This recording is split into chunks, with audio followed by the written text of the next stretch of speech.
ये है दिल्ली दर्पण।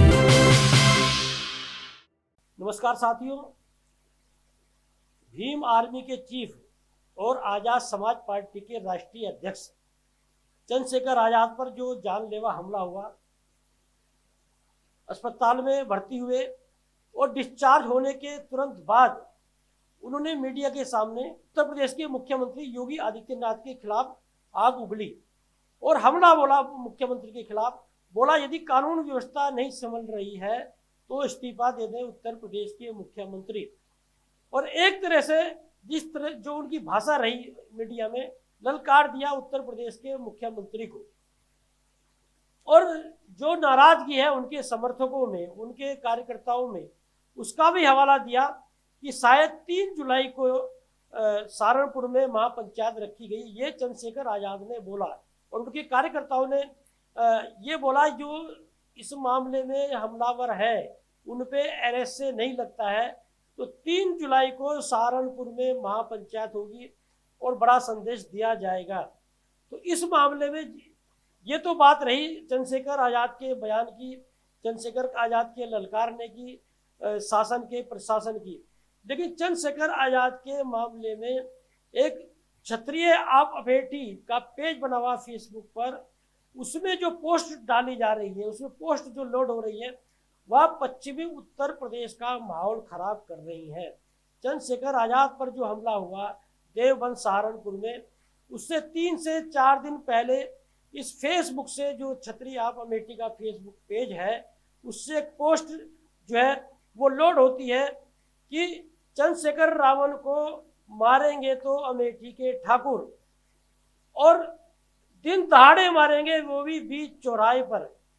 और उसके जब हमले के बाद में एक पोस्ट इस पे और लोड होती है कि चंद्रशेखर रावण पर जानलेवा हमला हुआ है और पीठ से छूते हुए निकल गई गोली, बच गया साला, अगली बार नहीं बचेगा।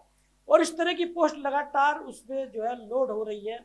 और फिर एक पोस्ट उस पर लोड हुई कि इस मामले में यदि किसी बेगुनाह राजपूत को फंसाया जाता है तो बड़ा आंदोलन होगा, संभाले से नहीं संभलेगा। तो क्षत्रिय आप अमेठी का ये जो पेज है वह लगातार माहौल खराब कर रहा है। और चंद्रशेखर आजाद ने जो सोनीपत में पहलवानों के मामले में जो ब्रजभूषण शरण सिंह पर यौन शोषण का आरोप लगाते हुए विनेश फोगाट, साक्षी मलिक और बजरंग पूनिया के साथ में जो दूसरे पहलवान थे, जंतर मंतर पर आंदोलन किया। और उसी मामले को लेकर जो सोनीपत में सर्व समाज की महापंचायत हुई, उसमें चंद्रशेखर आजाद ने बोला कि ब्रजभूषण यदि खा पंचायत आदेश दे तो ब्रजभूषण शरण सिंह को खींच कर भी ले आऊंगा।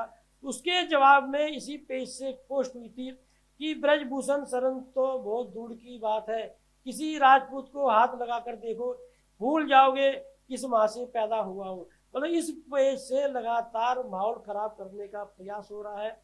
और उत्तर प्रदेश में जो जिस तरह से जो है सोशल मीडिया पे जरजासी बात पर गिरफ्तारी हो जाती है, जरजासी बात पर एक्शन हो जाता है, लेकिन इस फेसबुक पेज से लगातार पोस्ट जो है वो लोड हो रही, भड़काऊ पोस्ट जो है वो डाली जा रही हैं, लेकिन अभी कोई एक्शन नहीं हुआ है। हालांकि इस मामले के तूल पकड़ने के बाद में जिला प्रशासन ने वहां पर कोई एक्शन लिया है, लेकिन अभी किसी की गिरफ्तारी नहीं हुई है। लेकिन इस पेज पर जो पोस्ट डाली जा रही है, वीडियो भी डाली जा रही है, और जिस तरह से तलवार लेकर जो है वो कुछ युवा जो है वो गाली देकर भी, उनकी जो भाषा है वो गाली गुप्तार की भी है, और जिस तरह की भाषा का इस्तेमाल कर रहे हैं, उससे पश्चिमी उत्तर प्रदेश का माहौल खराब हो रहा है। और इस तरह की भाषा का इस पेज पर इस्तेमाल करने के बाद में चंद्रशेखर आजाद पर जानलेवा हमला होने के बाद में जो भीम आर्मी है, जो आजाद समाज पार्टी है, इनके कार्यकर्ताओं ने भी मोर्चा खोल दिया है। और वो भी अनाप शनाप बयानबाजी करने लगे हैं राजपूत समाज को लेकर। ये जो राजपूत समाज को लेकर, दलित समाज को लेकर ये जो पोस्ट लोड डाली गई, ये जो जानलेवा हमला हुआ, उसके बाद में जो माहौल हुआ है, बना है पश्चिमी उत्तर प्रदेश में और दलित समाज में एक टकराव जो है वो पैदा होने का आशंका पैदा जो है पश्चिमी उत्तर प्रदेश में पैदा हो गई है। टकराव हो सकता है क्षत्रिय समाज, राजपूत समाज और दलित समाज में, और ये जो चंद्रशेखर आजाद का जो उदय हुआ है, देखिए आप यदि आप बैकग्राउंड में जाएंगे, चंद्रशेखर आजाद के राजनीतिक जो बैकग्राउंड रही है, चंद्रशेखर आजाद का उदय ही राजपूत समाज से टकराव के बाद हुआ है। सहारनपुर में किसी बड़े मुद्दे को लेकर राजपूत समाज से टकराव होता है चंद्रशेखर आजाद का, और भीम आर्मी का गठन होता है। उसके बाद में आजाद समाज पार्टी का गठन होता है। तो ये जो आजाद समाज पार्टी है, चंद्रशेखर आजाद है, शुरू से ही राजपूत समाज को लेकर जो है एक तनाव का माहौल रहा है। चंद्रशेखर आजाद भी जो है, इसमें कहीं से दो राय नहीं है, चंद्रशेखर आजाद भी जो है वो कई बार भड़काऊ भाषा का इस्तेमाल करते हैं। कई बार राजपूत समाज के लिए बड़बोलापन उसका होता है। जैसे सोनीपत में उन्होंने ब्रजभूषण शरण सिंह के मामले में बोला कि गिरेवान पकड़ कर ले आऊंगा, कॉलर पकड़ कर खींच के ले आऊंगा। इस तरह की भाषा चंद्रशेखर आजाद लगातार इस्तेमाल करते हैं। लेकिन ब्रजभूषण शरण सिंह के खिलाफ उस समय ऐसा माहौल था, ऐसा गुस्सा था कि वो तरह तरह की भड़काऊ भाषा बयानबाजी वहाँ पर पंचायतों में और वहाँ जंतर मंतर को देखने को मिली। लेकिन यदि आप पश्चिमी उत्तर प्रदेश की बात करेंगे तो पश्चिमी उत्तर प्रदेश की जो तहजीब रही है वो गंगा जमुनी की रही है। पश्चिमी उत्तर प्रदेश का जो भाईचारा रहा है, चाहे पश्चिमी उत्तर प्रदेश में जाट समाज हो, राजपूत समाज हो, मुस्लिम समाज हो, दलित समाज हो, और या दूसरे पिछड़े समाज हो, गुज्जर समाज हो, सारे समाज जो है वो भाईचारे के साथ में मिलजुल कर रहते हैं। एक दूसरे के यहाँ विभिन्न समारोह में जाने की परंपरा पश्चिमी उत्तर प्रदेश में है, और दुख दर्द बांटने की परंपरा जो पश्चिमी उत्तर प्रदेश में है। पश्चिमी उत्तर प्रदेश का भाईचारा इतना मजबूत रहा है। आज़ादी के बाद में जब देश में गदर मचा और हिंदू मुस्लिम दंगे हुए तो पूरे देश में दंगे हुए, लेकिन पश्चिमी उत्तर प्रदेश में बड़ी संख्या में मुस्लिम समाज रहने के बावजूद कोई दंगा नहीं हुआ। ऐसी रही है पश्चिमी उत्तर प्रदेश की गंगा जमुनी तहजीब। और पिछले दिनों जब 2011-12 के पास में जब मुस्लिम दंगे होते हैं पश्चिम उत्तर प्रदेश में, तो उसके बाद में जो एक खटास पैदा हुई थी क्षेत्र में, वो किसान आंदोलन जो छिड़ा, किसान आंदोलन में एक भाईचारे का माहौल बना। और किसान आंदोलन में ये कहा जा रहा था कि किसान आंदोलन में किसानों की लड़ाई लड़ने के साथ ही एक भाईचारा जो है वो कायम किया जा रहा है। और वही हुआ। किसान आंदोलन के बाद में पश्चिमी उत्तर प्रदेश में जो हिंदू मुस्लिम दंगों के बाद में एक जो खटास पैदा हुई थी वो लगभग दूर हुई और एक भाईचारे का माहौल बना। लेकिन चंद्रशेखर आजाद के इस हमले के बाद में पूर्वांचल में अमेठी से ये जो पेज पोस्ट फेसबुक का है, इस पर लगातार जो पोस्ट जो डाली जा रही है, इससे पश्चिमी उत्तर प्रदेश का माहौल खराब हो रहा है।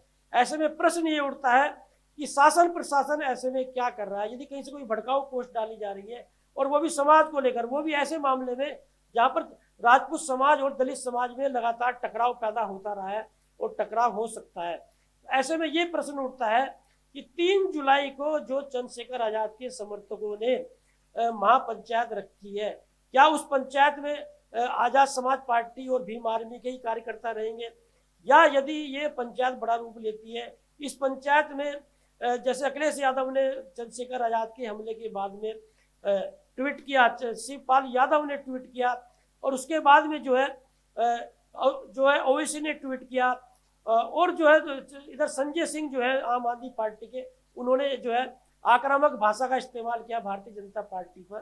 तो क्या 3 जुलाई को जो महापंचायत सहारनपुर में होने जा रही है, ऐलान किया है भीम आर्मी के कार्यकर्ताओं ने, यदि NSA नहीं लगाया जाता हमलावरों पर, तो 3 जुलाई को एक बड़ी महापंचायत सहारनपुर में होगी। तो क्या सहारनपुर में महापंचायत यदि होती है भीम आर्मी की, चंद्रशेखर आजाद की जो पार्टी है उसके कार्यकर्ता करते हैं, तो क्या अखिलेश यादव, शिवपाल यादव, जयंत चौधरी, संजय सिंह या दूसरे ओवैसी जैसे बड़े कद्दावर नेता भी उस महापंचायत में बुलाए जा सकते हैं? और इसमें कहीं से दो राय नहीं है। यदि सहारनपुर में महापंचायत होगी तो विपक्ष शक्ति प्रदर्शन करेगा, चंद्रशेखर आजाद जो है वो शक्ति प्रदर्शन करेंगे। एक माहौल खराब हो सकता है पश्चिमी उत्तर प्रदेश का, क्योंकि देखने को मिला है यदि किसी समाज को लेकर, किसी हमले को लेकर यदि मुजफ्फरनगर में, सहारनपुर में, बिजनौर में यदि महापंचायत हुई है तो एक माहौल खराब होने का अंदेशा पैदा होता रहा है। तो ऐसे में ये प्रश्न उठता है कि पूर्वांचल से यदि कुछ क्षत्रिय समाज के लोग, ठाकुर समाज के लोग, या ये कहा जा सकता है सामाजिक तत्व जो है वो पश्चिम उत्तर प्रदेश का माहौल खराब करने में लगे हुए हैं, तो शासन प्रशासन के लोग क्या कर रहे हैं, योगी आदित्यनाथ क्या कर रहे हैं? वो कहते हैं कि साहब हमने उत्तर प्रदेश को अपराध मुक्त कर दिया है। यदि किसी अपराधी पर यदि पुलिस अभिरक्षा में हमला होता है वो भी कानून व्यवस्था का बिगड़ना माना जाता है। यदि अतीक अहमद और उसके भाई अशरफ अहमद की पुलिस अभिरक्षा में हत्या हुई तो वो भी कानून व्यवस्था का बिगड़ना माना जाएगा। और यदि जीवा जो बदमाश की जो है कोर्ट में हत्या होती है तो वो भी कानून व्यवस्था का बिगड़ना माना जाता है। यदि जब पुलिस अभिरक्षा में कोर्ट में एक हत्या हो सकती है, बीच चौराहे पर चंद्रशेखर आजाद के गोली मार दी जाती है तो कानून व्यवस्था पर तो उंगली उठेगी। यही वजह रही कि अखिलेश यादव ने, शिवपाल यादव ने उत्तर प्रदेश के राज को जंगल राज की संज्ञा दी है। अब प्रश्न ये उठता है कि हमलावरों पर एनएसए लगाया जाता है या नहीं लगाया जाता है, और कौन लोग हैं। सबसे बड़ा प्रश्न तो ये है कि वो हमलावर लोग हैं कौन। जैसे अंदेशा जताया जा रहा है कि क्षत्रिय समाज के, राजपूत समाज के वो लोग हो सकते हैं, लेकिन जब तक नाम सामने नहीं आएंगे कौन लोग हैं तब तक कुछ कहा नहीं जा सकता है। यदि एनएसए नहीं लगता है इन लोगों पर तो क्या 3 जुलाई को जो रैली होगी वो एक बड़ी रैली होगी, या वो रैली क्या रूप धारण करेगी, या चंद्रशेखर आजाद पर जो हमला हुआ है, ये जो माहौल बना है पश्चिमी उत्तर प्रदेश में, ये क्या माहौल रूप धारण करता है। अब देखना ये होगा कि अगला कदम जो है चंद्रशेखर आजाद उसके कार्यकर्ताओं का क्या रहेगा। लेटेस्ट खबरों के लिए सब्सक्राइब करें हमारा YouTube चैनल या फिर लॉग ऑन करें www.delhidarpantv.com। खबरों की कवरेज और विज्ञापनों के लिए संपर्क करें इस नंबर पर।